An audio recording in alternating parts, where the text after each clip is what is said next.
There are moments in life when everything seems to fall apart at once. Not gradually, not politely. All at once. A business slows down. Bills keep arriving. Savings disappear faster than expected. Opportunities dry up. The confidence you once had begins to shake. What took years to build can feel like it vanished in a single season. And the hardest part is not always the financial loss. Sometimes the hardest part is what the loss says to your mind. You begin to question yourself. How did I let this happen? Why didn't I see it coming? Will I ever recover? Can I rebuild from this?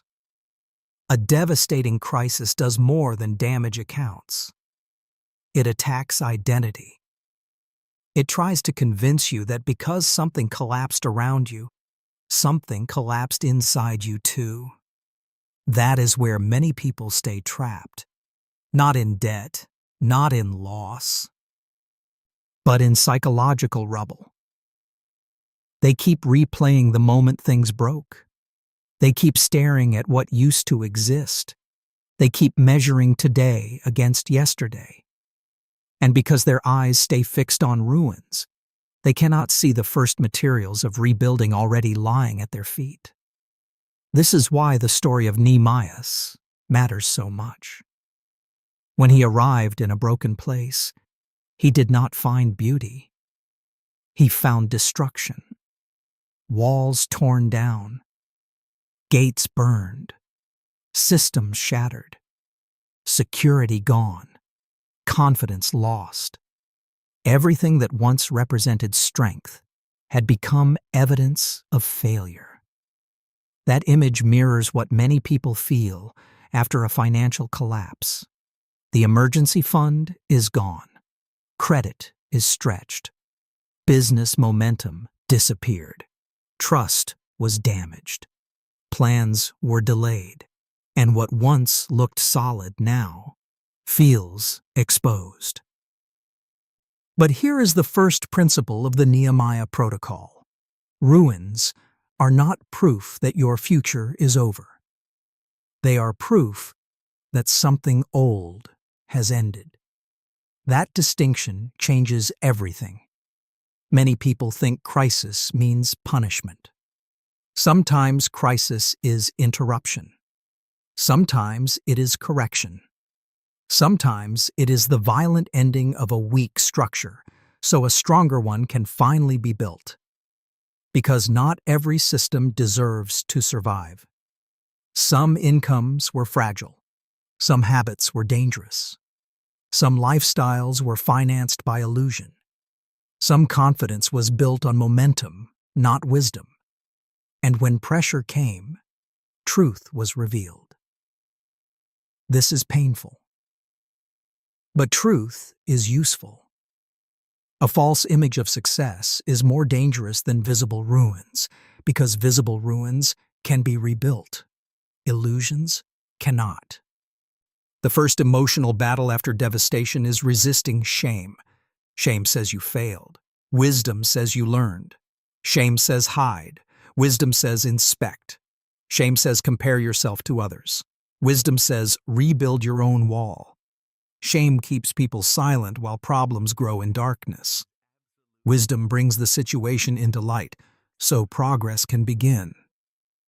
Right now, if you are in a hard season financially, hear this clearly. You are not finished because you faced collapse. You are not disqualified because you made mistakes. You are not behind because others appear ahead. You are in the place where many strong people were forged. Some of the wisest builders in history were once standing in ruins. They learned caution through loss. They learned discipline through pain. They learned structure through instability. They learned gratitude through scarcity. And because of that, their second success was stronger than their first. That may become your story too. But first, you must stop calling this the end. Call it the inspection phase. Call it the rebuilding season. Call it the turning point you did not choose, but can still use. Because once your perspective changes, your energy changes. And once your energy changes, your actions begin to follow. The crisis may have taken money. Do not let it take vision. The collapse may have damaged resources. Do not let it damage identity. The season may have humbled you. Let it also train you. This is where the protocol begins. Not with profit, not with miracles, not with sudden wealth. It begins when a person standing among ruins decides, I will build again. And once that decision becomes real, the next step is unavoidable. You must stop guessing and start measuring the damage. Most people try to rebuild too early. They rush into action because movement feels better than discomfort. They start new projects, chase quick money, borrow more, gamble on trends, switch directions every week, and call it progress. But motion is not rebuilding. Sometimes motion is panic wearing work clothes. Nehemiah's understood something rare. Before restoration comes assessment. When he arrived, he did not gather crowds and announce grand plans on day one. He moved quietly. He looked carefully. He inspected broken walls, burned gates, weak points, exposed areas, structural damage. He wanted truth before activity. That is exactly where financial recovery begins. Not with motivation, not with manifestation, not with pretending everything is fine, with numbers, with facts, with honesty. Many people stay trapped because they fear clarity more than chaos. They avoid checking bank statements. They ignore total debt. They do not calculate monthly leaks. They keep subscriptions they forgot. They spend emotionally, then hide mentally. They know stress is growing, yet they refuse to measure it. But what you refuse to measure usually grows stronger. The Nehemiah Protocol says this: walk through the ruins at night, meaning enter the uncomfortable places privately and courageously. Sit down alone. Open every account. List every debt. Write every expense. Name every obligation. Calculate income truthfully. Identify what is urgent, what is optional, what is dead weight, what still has potential. This may feel heavy for a moment, but confusion is heavier. A painful truth seen clearly is lighter than vague fear carried daily. Some people discover their situation is bad. Others discover it is not as bad as their anxiety imagined. Both discoveries are powerful. Because now reality has shape. And once reality has shape, strategy becomes possible. Imagine a person saying, "My finances are ruined." That sentence feels massive, dark, impossible. Now imagine replacing it with, "I have 3 debts. My monthly shortfall is this amount. My income gap is this number. My unnecessary expenses total this amount. My strongest earning skill is still available." Now the monster has edges, and anything with edges can be handled piece by piece. Nehemiah did not cry over every stone. He identified what could be restored. That mindset matters. Not everything in your old life must return. Some business models should stay buried. Some habits deserve collapse. Some expenses were chains disguised as rewards. Some friendships only existed while money flowed. Some status symbols were draining your future. Do not confuse recovery with restoration of every old pattern. Sometimes rebuilding means creating something wiser, leaner, calmer, stronger. During inspection, Ask yourself difficult questions. What actually caused the crisis? Was it overspending? Lack of reserves? Dependence on one income source? Poor planning? Delayed decisions? Pride? Avoidance? Blind optimism? External events may trigger collapse, but internal weaknesses often amplify it. This is not for self-attack. It is for self-upgrade. Because if you only repair the surface and ignore the cause, the next storm repeats the lesson. Another key principle: separate identity from inventory. Your bank balance is inventory. Your skills are inventory. Your debts are inventory. Your losses are inventory. They describe circumstances, not worth. Too many people look at temporary numbers and assign permanent meaning to themselves. No. You are evaluating a system, not judging a soul. And systems can be redesigned. Use this phase to locate hidden assets. Assets are not only money. An asset can be a skill, a relationship, experience, credibility, health, time after work, unused tools, knowledge people need, a room to rent, a service to sell, a lesson learned painfully. Many people sitting in ruins are also sitting on assets they no longer recognize. Inspection reveals both damage and resources. That balance creates hope, grounded in reality. Not fantasy hope, strategic hope. When Nehemiah finished inspecting, he knew where the breaks were. Soon he would know where to place labor. That is what you are building now. You are no longer drowning in vague stress. You are mapping reality. And once reality is mapped, the next move becomes powerful. Because after honest inspection, one question rises naturally.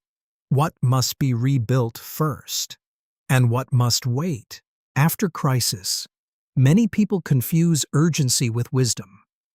They feel pressure, so they move fast. They accept bad deals, chase random opportunities, start things without planning, and repeat the same habits that created the collapse. Nehemiah chose a different path. Before rebuilding walls, he built strategy. That is the missing key in financial recovery. You do not need more movement first. You need direction. The Nehemiah Protocol begins with priorities. What must be solved now? What can wait? What creates immediate relief? What creates future stability? Some people try to pay everything at once and fix nothing. Others focus only on survival and ignore growth. Wisdom balances both. Start with the essentials. Protect housing. Protect food. Protect income. Protect mental clarity. Then attack the biggest leaks. Cancel waste. Pause ego spending. Renegotiate where possible. Simplify everything. A simple plan executed consistently beats an emotional plan abandoned in 3 days. Next comes income strategy. Ask yourself, what skill can generate money fastest? What can I sell? What service can I offer? What knowledge already has value? Many people search for miracles while standing on abilities they ignore. Then, build margin. Even small reserves create peace. Peace creates better decisions. Better decisions create momentum. Momentum rebuilds confidence. That is why strategy matters more than speed. Nehemiah did not rebuild randomly stone by stone. He knew where to begin. You must do the same. Not everything deserves attention now. Choose the next right move. Then repeat it tomorrow. Because once strategy replaces panic, recovery truly begins. Most people want one big breakthrough, one deal, one payment, one miracle, one sudden turn that solves everything overnight. But financial rebuilding rarely happens that way. It happens brick by brick. Nehemiah did not rebuild the wall in a single moment. Progress came through steady effort, repeated daily. That is how stability returns. One debt reduced, one expense removed, one extra income stream started, one disciplined week, one saved amount, one promise kept to yourself. Small wins look insignificant to impatient people, but small wins create identity. They teach your mind, I am moving again. That matters more than motivation. Do not underestimate routines. Wake earlier if needed. Track spending daily. Follow up opportunities. Improve your skill. Use evenings wisely. Protect energy from people who drain focus. Consistency is wealth before money arrives. Many quit because results seem slow. But invisible progress often comes first. Habits strengthen before accounts improve. Discipline grows before income rises. Confidence returns before prosperity appears. This stage requires patience. Some bricks feel boring. Some days feel repetitive. Some effort seems unnoticed. Keep building. Every wall looks incomplete until one day it looks real. The same happens with finances. What feels small now can become the foundation of everything later. Nehemiah kept building while the wall still looked unfinished.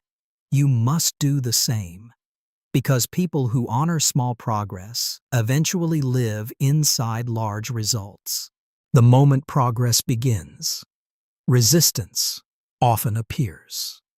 Not before. During the rebuild, Nehemiah faced critics, mockery, pressure, and distraction while the wall was rising. That pattern still exists in financial recovery.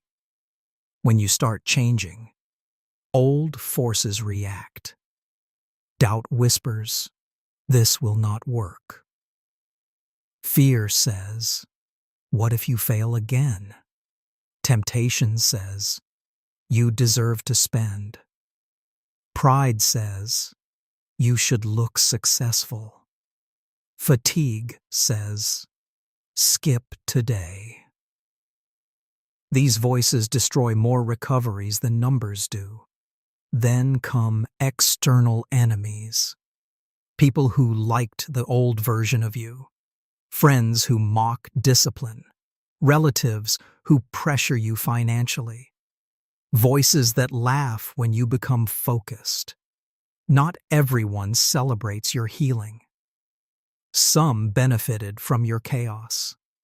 That is why boundaries become essential. Protect your time. Protect your plan. Protect your peace. Do not explain every move. Do not announce every goal. Quiet progress is powerful. Another enemy is impatience. You improve for 1 month and expect a new life immediately. When results feel slow, many abandon the process. But walls are not built in one afternoon. Stay steady. Recovery is often lost, not by disaster, but by discouragement. Nehemiah kept building with pressure around him. You must learn that skill too. Because if you can remain consistent while resistance speaks, your future becomes difficult to stop. There comes a moment when effort stops feeling invisible. Not because everything is finished, but because signs begin to appear. A debt is gone. Stress is lower. Savings finally exist. Income becomes more stable. You sleep better. Hope returns quietly. This is when the wall starts to look real. Nehemiah saw the same thing. What once looked impossible slowly became visible through consistent work. That is how recovery feels. At first, only you notice it.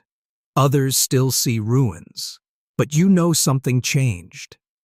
You think clearer. You react calmer. You stop panicking over every setback. That inner stability is part of wealth too. Many people sabotage themselves here. They taste progress and relax too early. They increase lifestyle before foundation. They celebrate before structure is complete.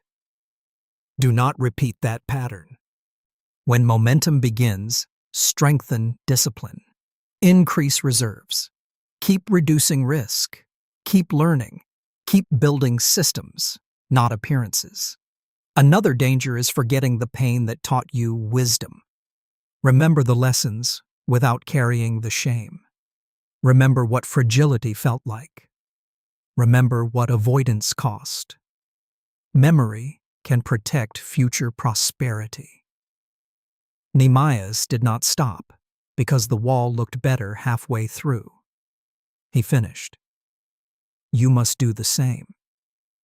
Because early progress is encouraging, but completed structure creates peace. And once peace is built, the final stage becomes possible. Not just recovering money, but becoming someone who can keep it. The greatest victory is not money returning. It is the person you became while rebuilding it. Many people lose wealth because they recover income but keep the same mindset that created collapse. They earn again, then repeat the cycle. Nehemiah's did not only restore walls. He restored order, protection, structure, and confidence. That is true financial success. Not flashy numbers, strong foundations. Now you think differently. You respect reserves. You value planning. You move slower, but wiser. You choose stability over image. You understand that peace is richer than appearances. This is the new fortress. Income with discipline. Growth with boundaries. Opportunity with caution. Generosity with wisdom. Faith with action. And because you were tested, you now see danger earlier. You notice waste faster. You sense fragile deals sooner. You recognize emotional spending before it grows. Pain trained perception. That gives you an advantage many wealthy people never learned. Another part of the fortress is multiplication. Do not only earn. Build assets. Build skills. Build systems. Build relationships. Build character, people, trust. Money can disappear. Capability usually remains. Then comes legacy. Teach what you learned. Show your family patience, discipline, and stewardship. Let the crisis end with you. Nehemiah's proved that ruins can become strength again. So can you. What once embarrassed you may become the season that made you unshakable. Because the real protocol was never just about rebuilding finances. It was about rebuilding the builder.